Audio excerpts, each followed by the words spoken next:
There are two candidates on the ballot campaigning for a seat in the Oregon Senate representing District 2. Earlier, I spoke with Democratic candidate Jerry Allen. We're going to walk you through each of the questions I asked, and you'll be able to hear Mr. Allen's full response. Starting off, we asked Mr. Allen what makes him the best candidate for this position.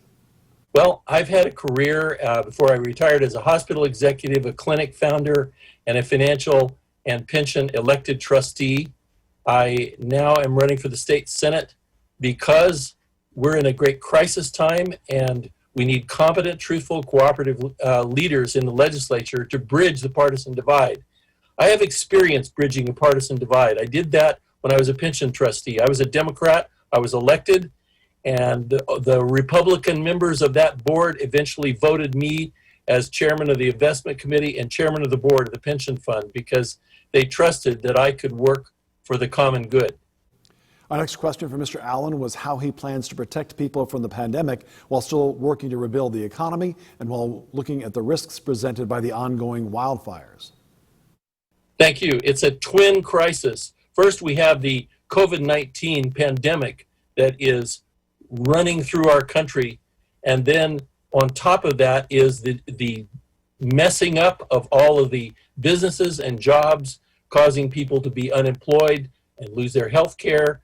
And small businesses are going bankrupt. I've talked to a lot of small businesses who don't know if they can keep going on. And so it's a complex crisis. And then we have the overlay of the fires here in the West, which have created a loss of a lot of homes and increased our homelessness situation where people don't have a place to live.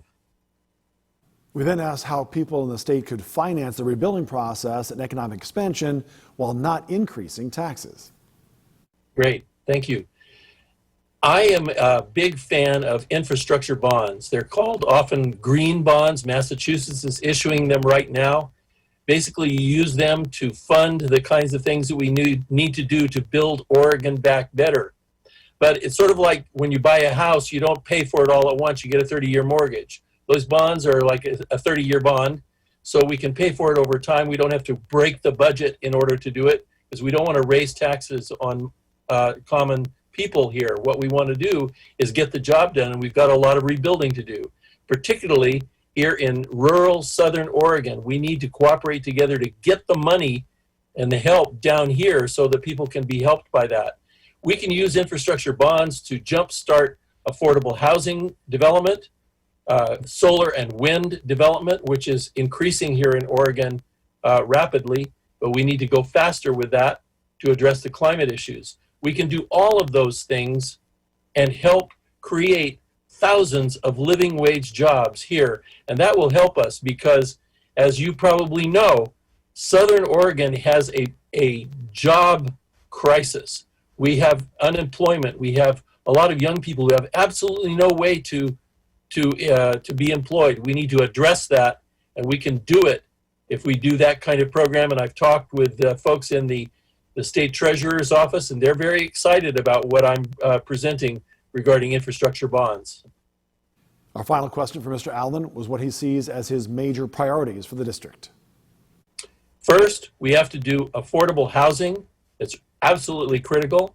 And we have to do job building programs like more incentives to get solar and wind and all of the new job areas going so that we can get people back to work. We have to get people back to work fast. We cannot wait until January 20th or whenever. We got to get going on it. And that means right now. Coming up next half hour, hear from Republican candidate for Oregon State Senate, Art Robinson.